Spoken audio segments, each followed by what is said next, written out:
In our last episode of Reignited, you guys saw me install that Texas Speed Stage 4 boost camshaft into the Twin Charged Magnum. Yes, my 2005 Dodge Magnum that has a built 392 Hemi in it and is both supercharged and turbocharged. Now in this episode, you're gonna see me do a few more upgrades, but soon enough, you guys are gonna hear the sound of that sweet, sweet chop of that new camshaft. I know you guys can't wait. Let's get straight into it. All right, we're gonna move on to the next kind of annoyance really that we're gonna fix with this car, but little stuff like this can really bother you with the car. So in this case, it's that I have an exhaust leak at the turbo flange where it exits to the downpipe.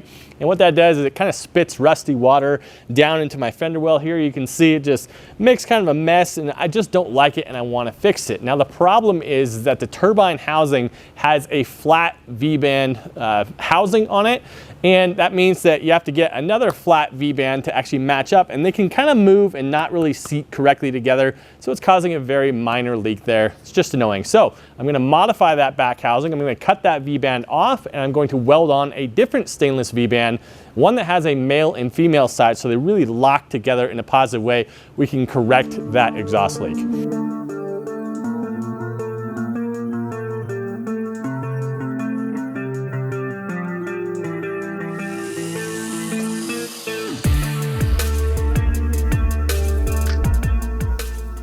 We got our new V-band flange here mocked up onto the turbine housing. This is the male side of the flange. Now to minimize warpage, I'm gonna go ahead and bolt the female side here.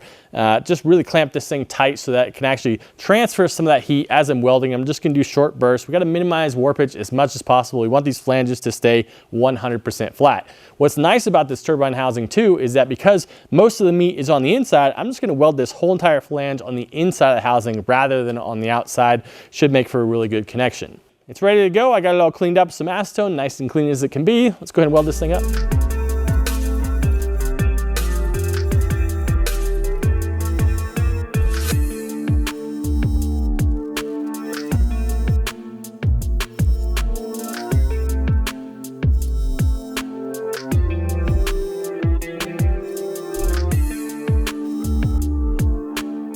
All right, there you have it. We have this thing all welded on. I'm pretty happy with how it came out. I'll get you in here real quick, let you see how it looks right now. Now, this is before I've done any kind of cleanup with a wire wheel. You can see that there's really not much discoloration with the weld itself. It doesn't have those kind of rainbow colors.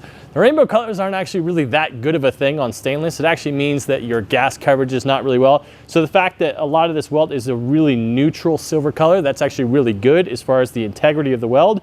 I feel really great about that. We're gonna go ahead and leave the other half of the V-band clamp to this thing until it is fully cool, and then I will remove that half. All right, ran a quick wire wheel in here, and again, very pleased with the overall results. I think it looks great. Time to slap this turbo back on.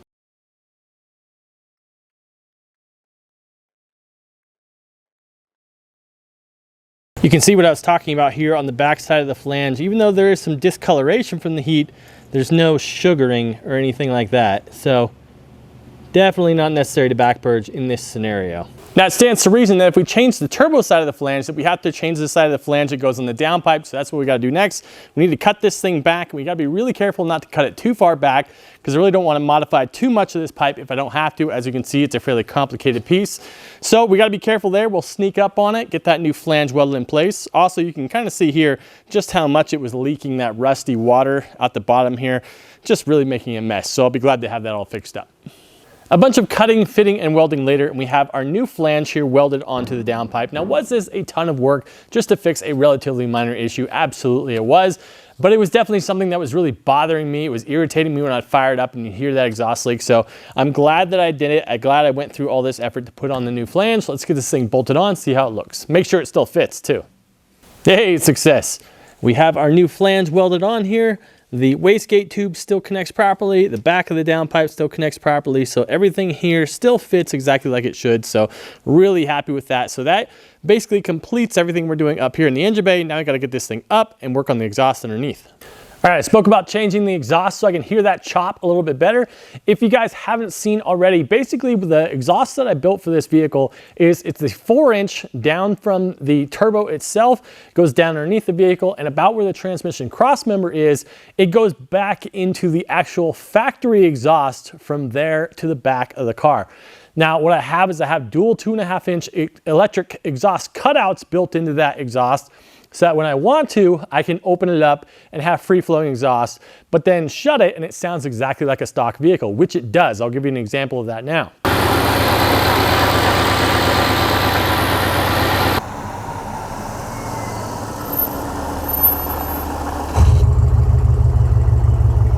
Now, like I said, that's all well and good, but now that I'm adjusting to a camshaft that has hopefully a bit more chop to it, a bit more rumble, I want to hear that sound, so we're going to remake the exhaust. We're going to get rid of all of that stock exhaust, but there's a bigger issue here, and it's really why I'm redoing the exhaust, and that is ground clearance.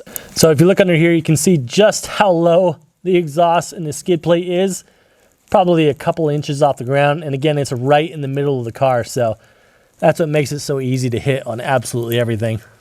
I have some oval tubing here from Vibrant. You can see it still has the same area inside the tube, it's just oval. So we're gonna build that in the section where it's closest to the ground. We're gonna get rid of that skid plate. We have a couple of adapters here to go from oval to the round. So I'm gonna rebuild the second half of the exhaust here, hopefully get that same sound we're looking for.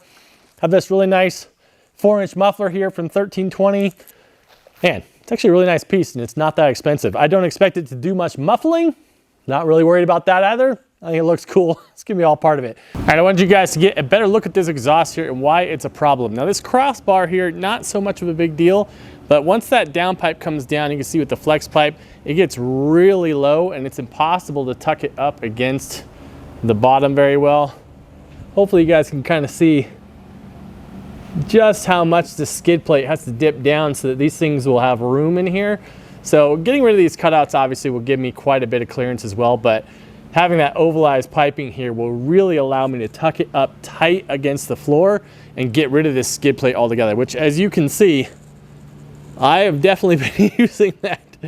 This thing scrapes on absolutely everything, so it'll be nice to get rid of this thing. Okay, first thing we gotta do is get this stock exhaust out of here. We're done with that.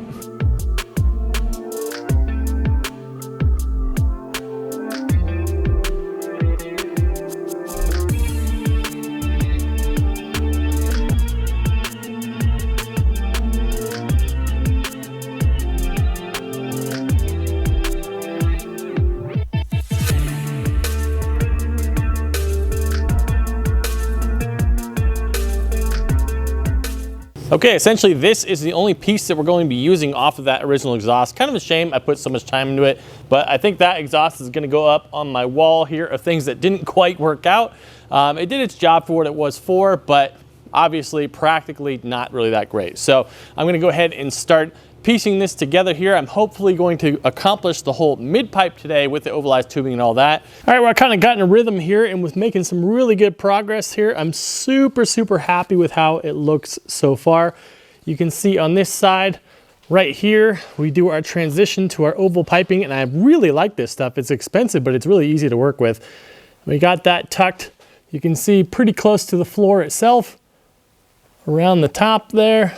And then it cuts back this way and transitions back to our normal 4-inch exhaust, the regular round exhaust right there. So yeah, really happy with this. I have to say it is so much better as far as ground clearance wise.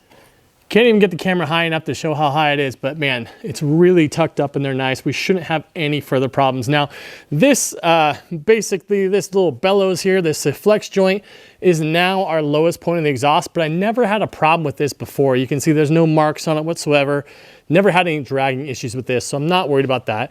It was all back here, right in the center of the car. Basically, as you're going over a bump, that crest point that you would get right there would just drag on everything. So now we got this super tucked up. It's all basically above the level of the transmission crossmember.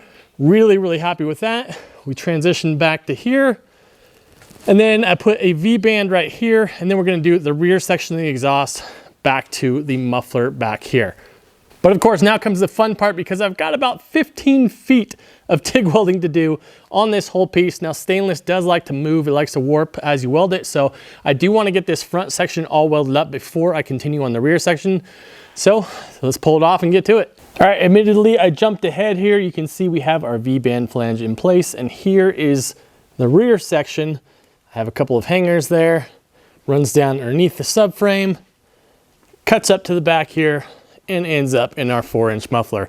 I'm actually really happy with that. It's a little bit offset in the bumper exit there, but I couldn't move it over because it would actually just hit the hitch mount there, and I don't really want to be cutting that out. So if anything, I'll clearance the opening on the bumper just a little bit, but actually really happy with that, how it looks. The new lowest point is now right here underneath the rear subframe. And I guess I could have tucked it up a little bit tighter to the subframe itself, but I'm not really worried about the height here when it's directly beneath the wheels. My C10, the front end, is like 2 inches off the ground, if that, and it never scrapes or rubs. So right between the wheels, I'm not so concerned about that. We'll see if that's a mistake down the line. All right, we have our new 4-inch, basically all the way back exhaust all completed. We have it all tucked up here with the ovalized tubing. Really happy with how that came out. I think it's time to listen to how this thing sounds. Now quickly, before I fire this thing up, I went ahead and threw the skid plate back on so you can really see exactly how different it is with the oval tubing in there. Now, as usual, when I've had the engine apart like this, I want to go ahead and build up some oil pressure before I fire the engine off. So I've removed the fuel pump fuse from this thing. We're going to crank it until we actually see oil pressure here first, and then we'll put that fuse back in.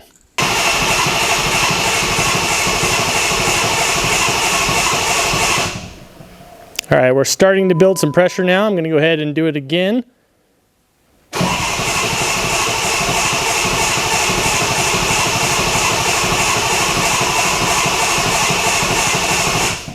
All right, so you can see 54 PSI just while cranking, so a pretty solid number. I think this thing's gonna probably be somewhere in the range of 90 to 100 PSI when it fires up cold. All right, I'm gonna put you guys back here so you can actually hear what this thing sounds like right when it fires up. I don't know, a little nervous, but pretty excited as well. Let's see how she sounds.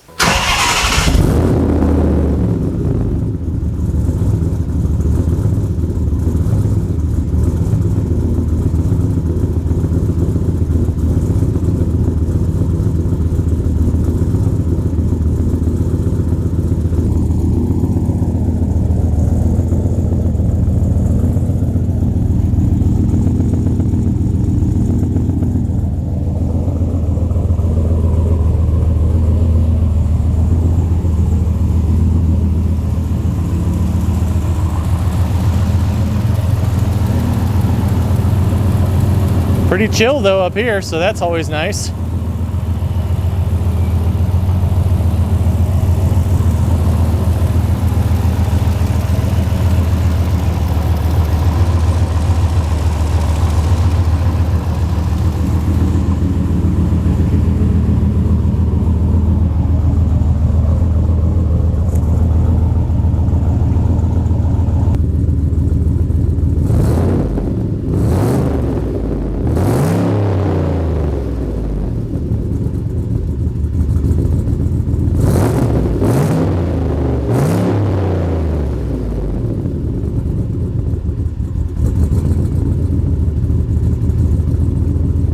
All right, I gotta say, that sounds pretty burly. Definitely much louder and more interesting than even when it had the cutouts open before. And we may even have solved a little bit of our exhaust back pressure issues, because I feel like even with the cutouts open, it maybe wasn't as free flowing as it could have been. So time will tell on that. Now, our next major issue we're going to try to fix on this car is a big one, and it has to do with the boost level. Now, I designed this car, as I said, to run about 14, 15 PSI. I actually have a 14-pound spring set up in the wastegate right now. And if you look at the dyno run, when you actually start the run, sure enough, it starts right there at that 14 pounds like it's supposed to. However, as the run progresses, by the time it gets up into the meat of the power band, that boost starts to tail off significantly, and it ends the run at only about 9 pounds. So we're about 5 pounds shy of where I designed it. So that's really why it's only making 600 wheel horsepower. That in conjunction with that really moderate cam that was in there.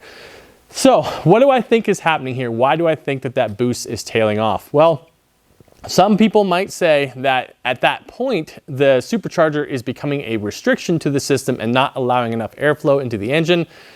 Sure, that's a possibility, but I don't think that's what's happening. I think what's happening is that I have I have an exhaust restriction issue. Now, this is a 392 engine. That's a lot of cubic inches. And when you get it up into higher RPM, you're forcing a lot of exhaust out of there. And I think I've created kind of a choke point here with this single turbo setup. I don't think the turbine housing is quite big enough to actually flow that exhaust. So what's happening is I'm creating back pressure in the exhaust, and at a certain point, it's overcoming my 14-pound spring that I have inside the wastegate. It's forcing open the wastegate and pushing all that exhaust flow right out through there instead of going through the turbo itself, and that's why my boost pressure is falling off. That's what I believe anyway.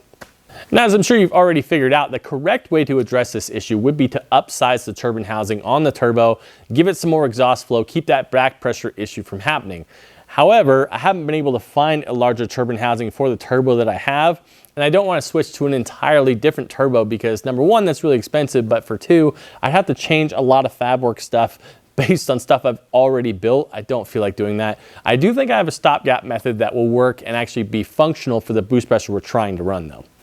And that solution is electronic boost control. Now, I didn't think that electronic boost control was a possibility for me because I'm using HP tuners, which is using the factory ECU. Obviously, the factory ECU has no kind of programming available for that sort of thing since this car was never boosted to begin with. But I didn't realize that companies like TurboSmart, they have their own systems. They're like a little mini piggyback ECU that you can then control just a boost controller with it. So very cool system. I'm very excited about it. And it actually gives us a couple more upgrades beyond just boost control. One of those is a boost safety system to where if it goes past a certain point, it'll remove the boost that it's applying and go back down to wastegate pressure. So what I've done here is I went ahead and went down to a 7 PSI spring. That way, if the boost does creep beyond that 15 pounds, and let's say we get it up to like 16, 17 pounds, it'll hit that boost cut and go right back down to 7 pounds, help protect the engine. So it's really nice to be able to have that safety. It's just something I've never had before. Now, if you don't know anything about how wastegates work, essentially, as the exhaust is flowing through the turbo, it will continue to make more and more and more boost pressure. So that's really not ideal. We need a way to actually control how much boost you're making. Enter the wastegate. So there's a spring in here and you can set it to different spring pressures to where at a certain PSI, the pressure underneath this will overcome that spring pressure. It'll open the valve and it'll bypass the excess exhaust flow.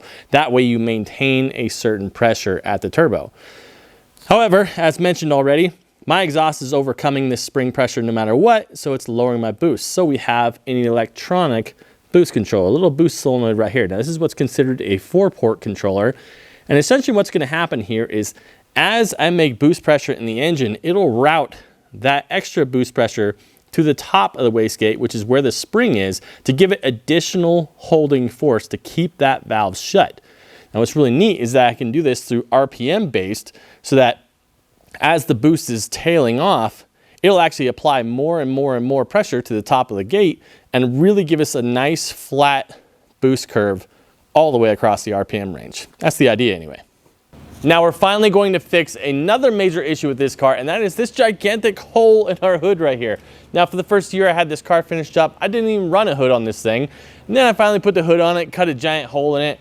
Never actually built the scoop for it, and it seems like whenever I drive this thing, it finds an opportunity to rain, and it drives me insane because it makes the engine all dirty in there. So finally we're going to take care of that, and I'm going to build the hood scoop that I always wanted to for this thing. Now I am not a body guy by any means, but I'm going to do my best here. We'll see how it turns out in the end.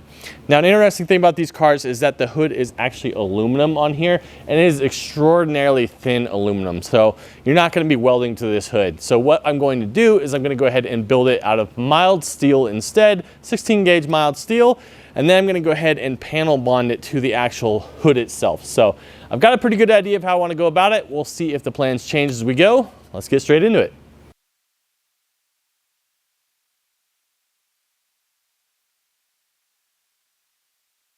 Well, as usual, got ahead of myself a little bit and just went ahead and finished out the whole base flange here for our hood scoop. Now, if you notice, it's not just the pieces around the edge, but I also welded in some panels that go down along the sides here. Really gives the whole piece a lot of rigidity, so it'd be perfect for when the actual scoop itself goes on. Now, I'm holding this thing in place with these tools. These are called Clecos. They're really cool. They're kind of like removable rivets, so you can remove and reinstall metal panels as you're working on them. First time I've had a chance to work with them, they're very cool. To give you a quick idea of how these Clecos work, as you extend it, this narrows on the end, and then as you retract it, it pulls it around this center section here and thickens it. So again, if you have a hole drilled here in a piece of metal, you stick it through, and then as it retracts, now it's holding itself in place as a temporary rivet. But again, at any point, you can just grab it and remove it. Really cool. But now we're at the point where we can just go ahead and start getting our side uprights on and then the actual hood scoop itself. So let's get into that. Jumping forward in time, once again, we have our hood scoop completed here. Overall, I'm pretty happy with it. I have to say that because I don't do this type of work all that often, there are a couple of things that I wish would have turned out a little different with it, but you know what? It is what it is, and it took forever just to get to this point. This is 2 full days of labor just to get this thing attached to the car. So we're here now. I think it looks decent for what it is. Again, maybe not perfect in my mind, but still, I think it looks pretty nice on the car, and it's going to protect the engine for when it rains, which is its primary purpose. Here you can see the scoop from the underside. You can see the flange that I built all the way around the edge there. I do have that 1 bar of bracing in there. I might need to add 1 more in the middle because there's still like a little bit of deflection if you specifically press down on it. I don't think driving it'll be an issue, but still I want to make sure that this thing's fairly rigid. Now, one thing you may notice here is that I'm using a prop rod to hold it up because adding this much steel to the hood actually overcame the power of the struts there. So I will have to use a prop rod on this thing to hold it up. Not really that big of a deal, not that big of a compromise. Also, I did manage to whip up a new prop rod here. I actually tried to make it very much like a factory prop rod would be. So it's got, yeah, there you go. Now you can see a little bit better. And it's got a little stand there. So yeah, I think it actually works really well. No problem.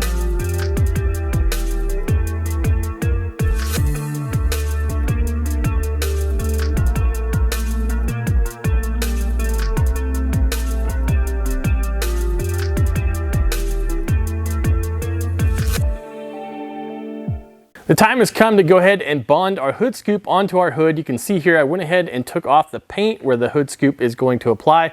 With that panel bond, you really want it to go metal to metal. If you have paint in between, you can just tear the paint off either side.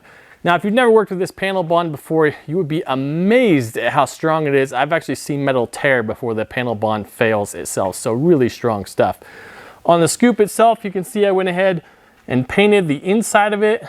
So that's all good to go. So after we bond this thing on, we'll go ahead and body work the top and paint the whole hood together as one. All right, it's time.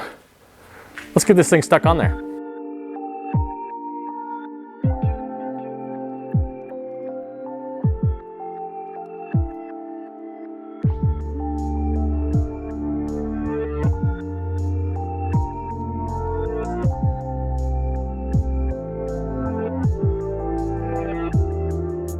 Now this panel bond takes 24 hours to cure, so we're gonna let this sit, come back tomorrow when it's all hardened up, and start in on the bodywork prep. Now you guys saw me bond that scoop onto the hood, and that all went really well. I was really happy with that, and I jumped straight into the bodywork side of things. And that was going fantastic with absolutely no problems whatsoever at all.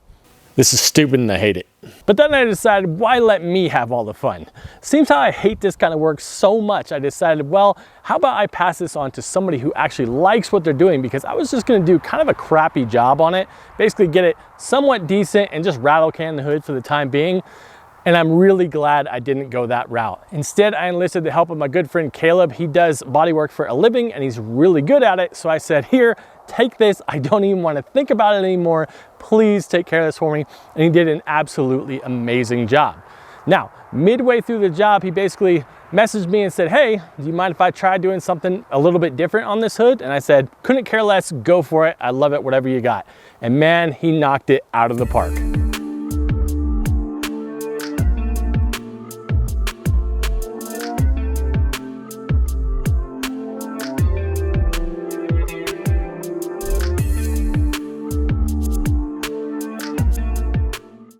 Now I'm sure the camera is not doing this thing justice. It's absolutely beautiful. These stripes he laid out on here, and then they're basically outlined or backgrounded by that beautiful blue pearl to go with the black. It looks absolutely stunning. Not to mention all of the sculpting work he had to do at the front here to kind of make it look integral and match. So he did a stunning job on this thing. The only thing that I'm not happy with is that the very first day I drove it with this hood on here, a truck kicked up a rock and put a rock chip right in the front. I was just devastated by that. So Caleb, I apologize for ruining your masterpiece you've done here, but I love it. I think it looks absolutely beautiful.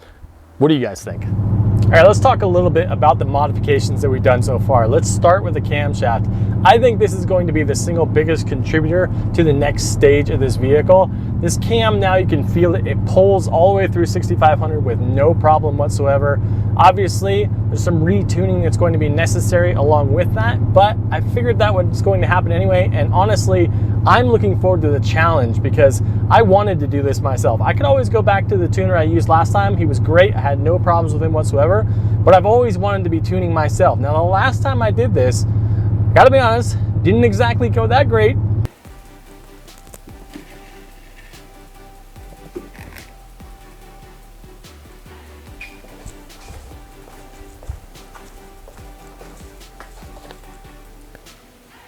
That's okay, but I feel like I've learned a lot since that time, and so now I feel like I'm much more capable and I'm understanding a lot better what's going on, and I can do a better and smoother job of actually making sure that this thing doesn't blow up. I've already been messing around with it for a while, making little progress here and there, and I gotta tell you, I'm really having a lot of fun doing it, and I can feel the car responding and making some differences.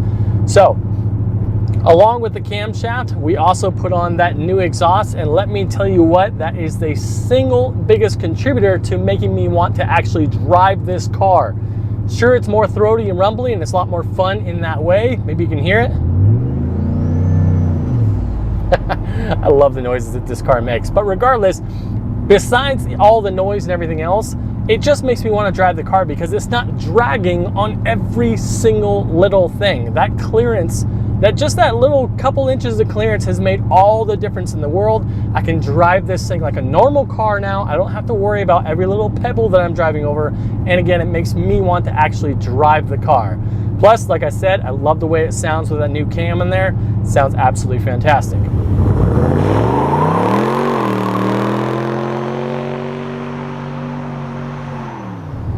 Along with drivability, we've got the new hood on the car, and that also makes all the difference in the world because now I don't freak out if it's gonna potentially rain, which of course does happen from time to time. So now with the hood scoop on there, I can drive it, not worry about it. I can park it somewhere. I can leave it outside instead of having it stuck in my shop. So big changes on that front as well.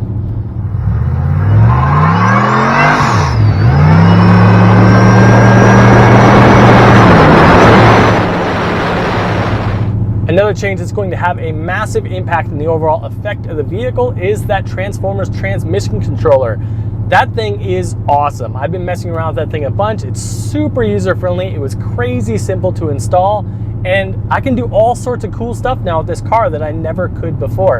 And it even has functions like launch control, has burnout mode. I'll show you a couple of those here in a second. But I've really been able to firm up the shifts only in the auto stick mode. So that means that when you're just in regular drive, it drives just like a normal car, which you can improve those shifts as well, which I have done a little bit. But when you're in auto stick, it really slams hard into the next gear, and that's really going to make a big difference at the track as well.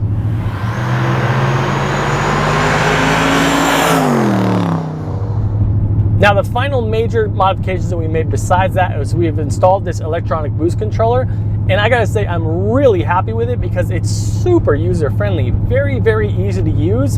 And what I like about it is that it has an overboost control protection in it, so that if you go past a pre-programmed point, it'll automatically drop the boost down the wastegate pressure. So there is a little bit of safety built in, which I didn't have before, so I really like that feature. But again, super easy to use. I've been able to go up in just small increments of boost, and really, it's a great data feature to have.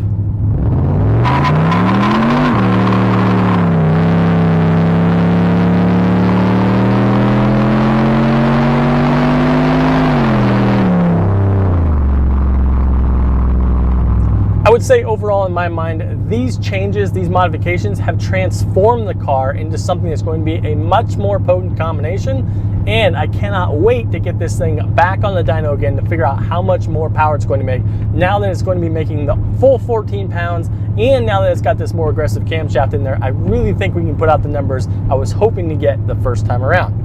Now, when is that going to happen? Well, you guys are going to have to wait until the next episode of Reignited. We're going to go ahead and get that Hellcat rear differential installed. We're going to get the Hellcat axles installed. We're going to take this thing back to the dyno, make some big power, and then take it back to the track and hopefully run some respectable numbers. All right, you guys, I want to thank you so much for following along as always. We'll see you next time on Reignited.